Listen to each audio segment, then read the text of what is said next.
In a world where silence often precedes the roar of war, there came a moment that reshaped global power dynamics forever, a moment branded in history as the day America took revenge.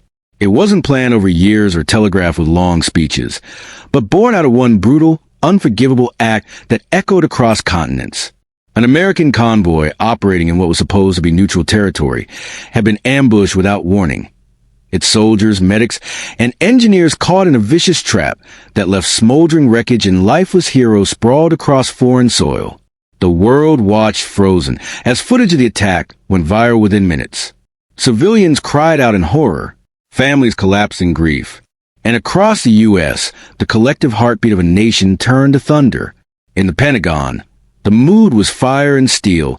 No more patience, no more warnings, no more lines drawn in sand.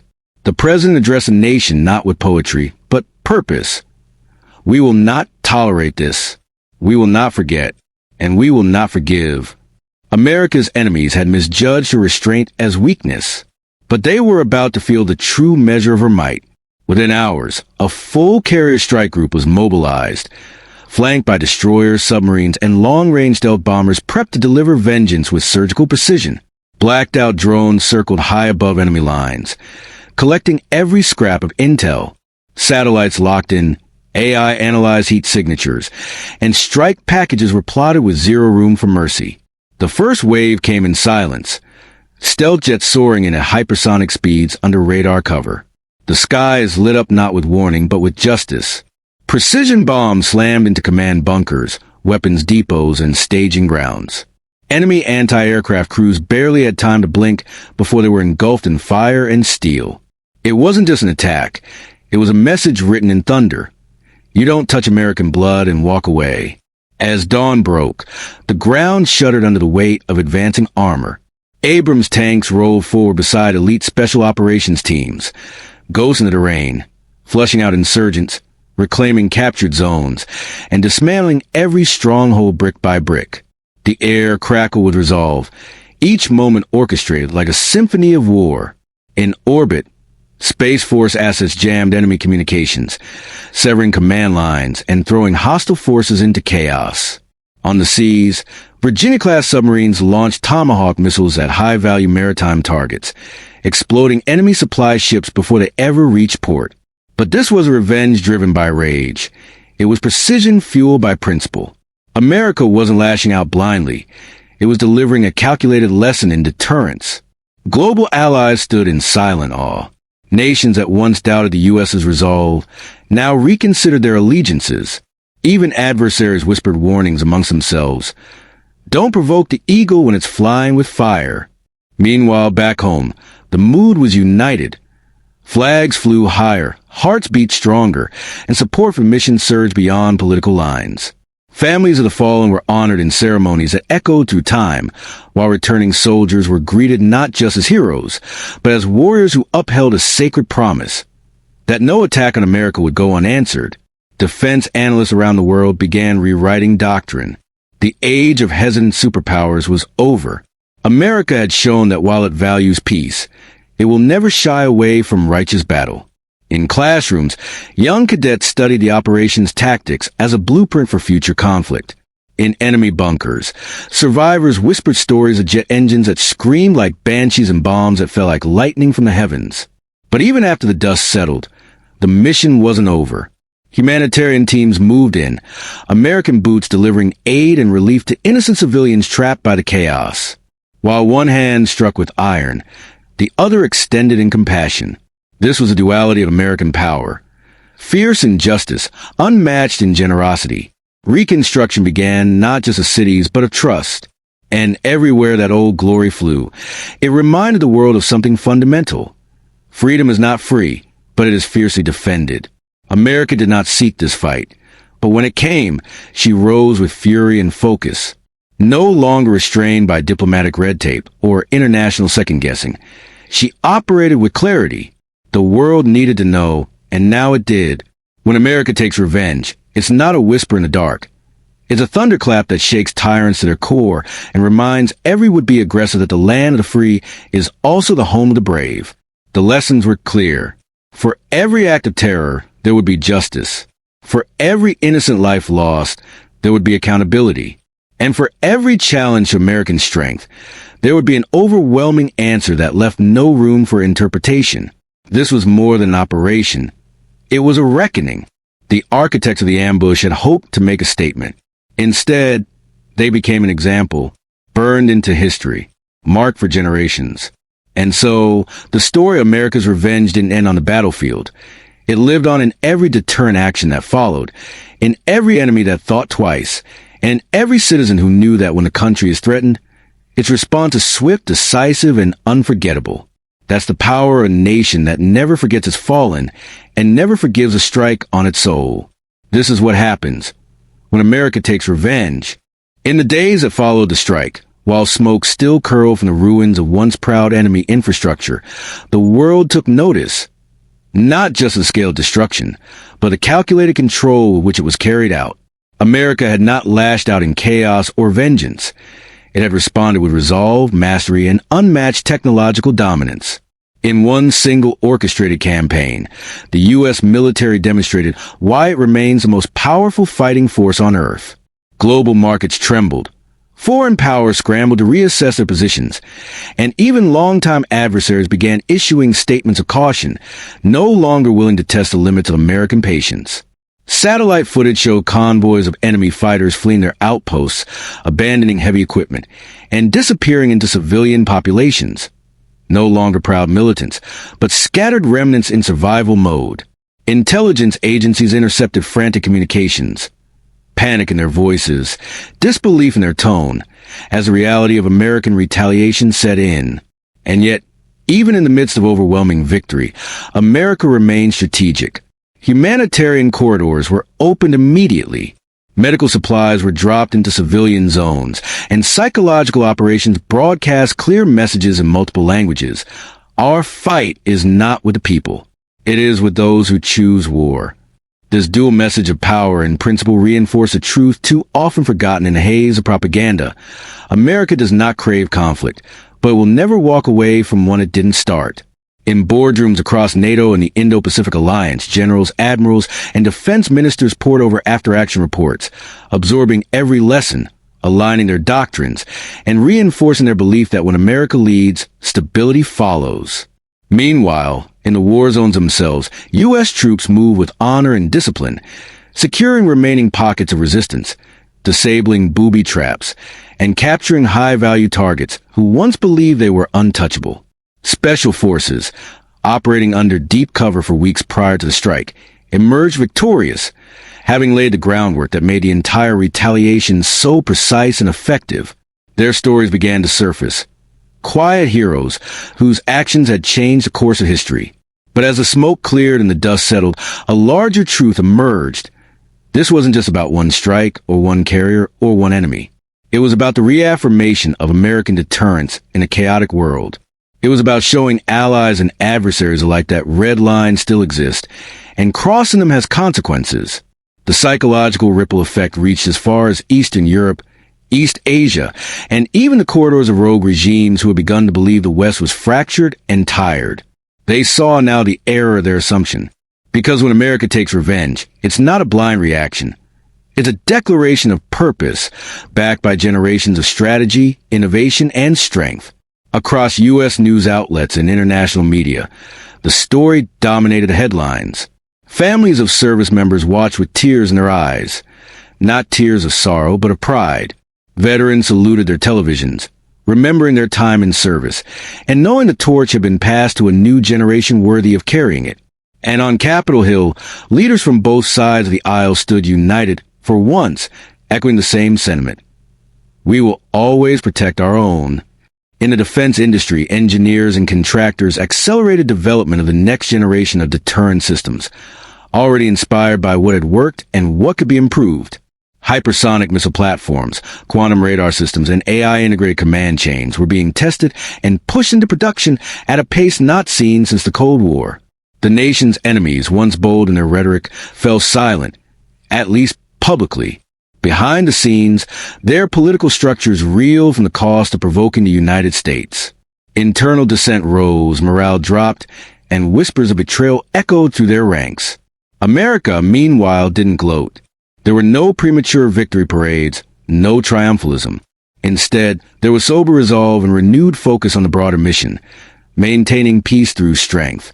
Presidents' addresses emphasized unity, honoring the armed forces, and recommitting to global partnerships that uphold freedom. In classrooms, students began asking more questions about their country's role in the world. In boot camps, new recruits trained harder, inspired by the legacy they were now part of. The echo of American jets roaring through foreign skies became more than sound. It became a symbol, a reminder that when diplomacy fails and evil rises, the United States is never far behind with the tools and the will to correct it. And so, when America Took Revenge will not just be remembered as a military campaign. It will be studied as a pivotal moment when the global balance of power was reset, when enemies retreated into silence, and when freedom's defenders stood tall, proving once again that the greatest threat to tyranny is not just the strength of America's arms, but the unity of its people, the discipline of its warriors, and the unwavering light of its mission in the darkest corners of the world. And though the dust of war began to settle over scorched deserts and shattered outposts, the reverberations of America's decisive response were far from over. In cities once aligned with hostile actors, diplomatic channels suddenly opened. Ambassadors summoned, meetings convened, concessions quietly offered. The balance had shifted. Washington knew this moment was about more than missiles and aircraft. It was about reasserting deterrence in a world increasingly emboldened by chaos. In Beijing, intelligence officials recalibrated predictions. In Tehran, military advisors whispered warnings behind closed doors. In Moscow, Kremlin analysts pored over intercepted communications and satellite images, realizing that their proxy gambits had backfired catastrophically. America hadn't just retaliated. It had demonstrated a fully integrated military, diplomatic, and technological ecosystem capable of delivering precision justice while avoiding unnecessary escalation. And this strategy was not born overnight. It was a result of years, decades of foresight, training, investment, and alliance building. Now it had all come to bear in a moment of national vindication. On the ground, U.S. humanitarian response teams deployed alongside military units. They repaired hospitals, cleared mines, restored water systems, winning hearts as they stabilized terrain. Local populations, long caught in the crossfire of proxy conflicts, began raising American flags, not in fear, but in gratitude. Interviews on the ground revealed a stunning reversal. Once skeptical civilians now openly praising precision, restraint, and honor of the U.S. forces. International watchdogs documented an unprecedented level of compliance with war conventions, as America's military proved yet again that strength need not come at the expense of conscience. Meanwhile, at sea, carrier groups moved with vigilance and confidence. Their presence was no longer a matter of projection. It was assurance. Fighter pilots conducted exercises with allied forces, reinforcing joint capability. Naval commanders briefed global partners, sharing real-time insight, technology, and counterstrike tactics that had neutralized the original threat. The message was clear. The United States is not only capable of defending itself, it elevates the security of every nation that stands alongside it. In Europe, NATO allies strengthened their readiness postures, inspired by the sheer coordination and resolve displayed. In the Pacific, nations once wary of choosing sides began leaning more decisively toward American partnership. Even traditional non-aligned states began seeking dialogue, asking not what America wanted, but how they might benefit from cooperation. Back home, the American public stood prouder. The national discourse shifted, not toward warlust, but toward unity. For the first time in years, citizens from all backgrounds found themselves aligned on one undeniable truth. The world is safer when America leads with strength and moral clarity. Memorials were held for the fallen, but they weren't marked by sorrow alone. They were filled with pride. The kind that comes when a nation sees its ideals not just spoken, but acted upon with unwavering resolve. Schools told the story of the strike, not as a triumph of destruction, but of measured justice. Veterans volunteered in record numbers. Donations surged from military families. And as midterms approached, bipartisan support for defense policy hit record highs. The divide between left and right momentarily faded beneath a shared understanding that peace without power is merely a wish, and that America, when provoked, responds not with chaos, but with control, clarity, and conviction. In intelligence circles, efforts doubled down to track the broader implications. Who had advised the enemy? What foreign funding flowed before the strike? What tech transfers had enabled such audacity? Cyber units trace supply chains, communications, and digital blueprints across borders. Covert operations exposed sleeper cells and sabotage plots. Entire networks fell in days, unraveling webs of influence that had taken years to construct. Congressional hearings reviewed the lead-up to the strike, not to lay blame, but to extract every lesson. Veterans from past conflicts testified, reminding younger generations of the cost of freedom. And through it all, one theme emerged. When the line was crossed, America didn't hesitate. It stood firm, it struck back, and it stabilized what others sought to break. And still, the world watched. Rival states who had tested America through whispers and proxies began to pull back. Their propaganda machines sputtered, unable to twist what the world had seen with its own eyes. Influencers, commentators, even opposition figures in authoritarian regimes began questioning their leadership's wisdom. If America can dismantle a network in 48 hours, are we truly safe provoking them? They asked. The answer echoed across borders. No, you're not. But more importantly, America didn't pursue dominance for its own sake. It had shown compassion, restored order, and called for diplomacy even after dealing a blow that would live in history. In the months that followed, as reconstruction began in war-affected regions, American aid arrived first, alongside medical teams, engineers, and translators. Not as occupiers, but as allies. Military advisors helped retrain local security forces to prevent further insurgency. Peace negotiations resumed, this time with a new sense of urgency. And behind every handshake, every signature, was the unspoken understanding that the world had changed the night America took revenge, not because of devastation, but because of the dignity with which it was carried out. In a chaotic era where truth is often blurred, the facts were clear. America had been attacked, had responded with precision, and had done so while upholding the very values it defends: liberty, order, and justice. And so, the legend of that day continues to grow, not just as a tale of retaliation, but of resurgence. Because revenge in the American tradition is not blind rage. It is calculated action, born of restraint, guided by principles, and delivered with the quiet thunder of purpose. Across every continent, in every language, the message was heard. Provoke at your own peril. Because when America takes revenge, the world does not descend into chaos. It breathes a little easier, knowing that the forces of order still hold the line. As months passed and the echo of war transitioned into the rumble of reconstruction, America's resolve only grew stronger, not out of vengeance, but out of duty to its people, its allies, and to global stability. Across continents, the United States began reinforcing its strategic presence, not through brute intimidation, but through renewed partnerships, cutting-edge joint exercises, and unwavering commitments that signaled a powerful truth. American leadership was not retreating. It was reawakening. The retaliation had become a turning point, a moment where the world realized the U.S. wasn't just reacting to threats. It was reestablishing the very architecture of global deterrence. Diplomats in Washington found their schedules packed with foreign envoys eager to align, not out of fear, but because they recognized the unmatched precision and principles with which America had acted. Those 48 hours of decisive, technologically orchestrated might had done what years of diplomacy alone could not: draw a line in the sand that the world could see and respect. In military academies across the United States, the operation was already becoming a case study in modern warfare.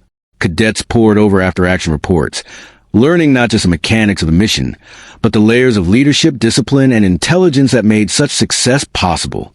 From space-based satellite surveillance to cyber warfare coordination, from stealth logistics to coordinated humanitarian planning, every component of the mission revealed a force not just prepared for battlefield, but one that understood the politics and psychology of global engagement. The American way of war was evolving, and this operation had showcased the seamless fusion of technology, doctrine, and conscience. In command centers from Virginia to Guam, officers and strategists reevaluated forward deployment strategies, adjusted readiness levels, and deployed artificial intelligence systems to predict and intercept threats with even more accuracy. Meanwhile, in the private sector, defense contractors ramped up innovation. Startups spun off new companies based on breakthroughs achieved during the operation. AI-driven targeting systems, drone coordination networks, and real-time encrypted battlefield communications entered rapid development, many of them already tested under fire. Civilian tech industries found themselves working closely with military advisors, resulting in new layers of cybersecurity, supply chain resilience, and domestic emergency response tools.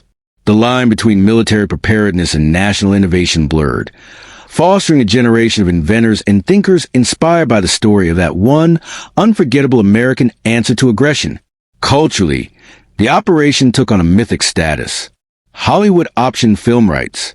Best-selling authors raced to capture the drama, the courage, the humanity behind the high-speed jets and glowing radar screens. Podcasts dissected the chain of events, while news networks conducted deep dives into geopolitical ripple effects. Musicians released anthems. Veterans gave interviews on late-night talk shows. Social media lit up with tributes and personal stories, from family members of those involved to citizens from freed territories posting American flags with captions that simply read, "Thank you." In classrooms, teachers found their students newly curious about history, civic responsibility, and military service.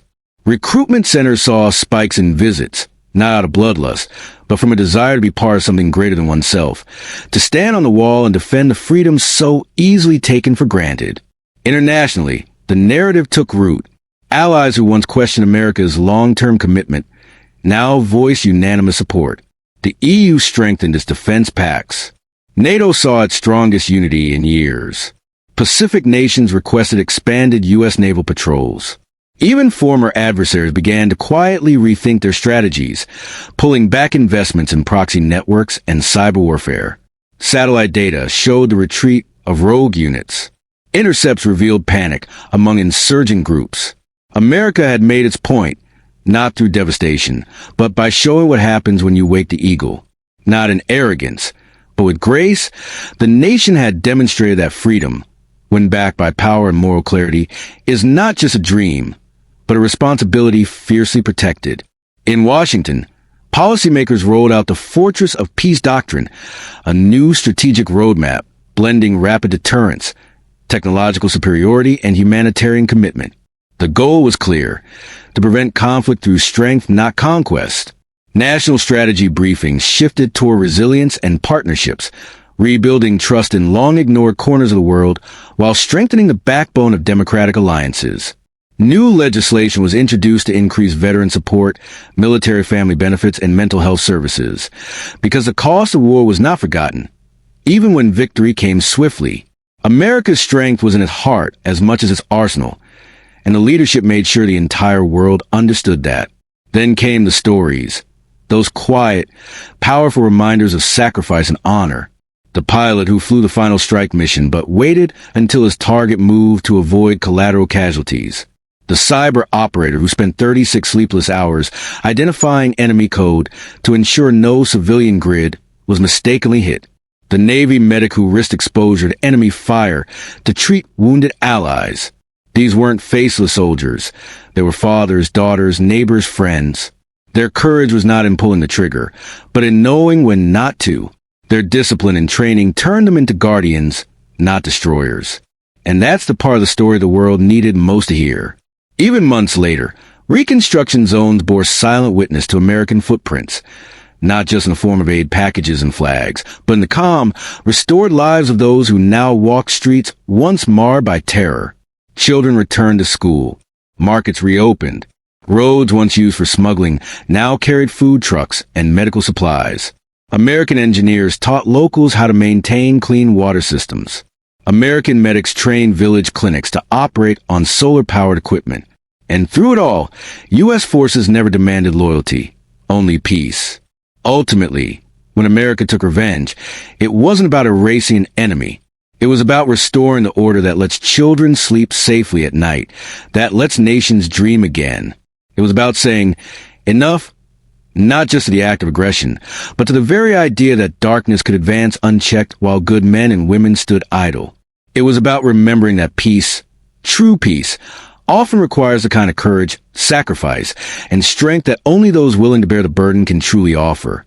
The skies over the conflict zone are quieter now, but the lesson echoes far beyond those horizons. Provoke America, and you will face a storm. But align with its values, and you will find a friend more steadfast, more resourceful, and more committed than any force the world has ever known. That is the legacy of the night America took revenge, and the dawn it helped restore.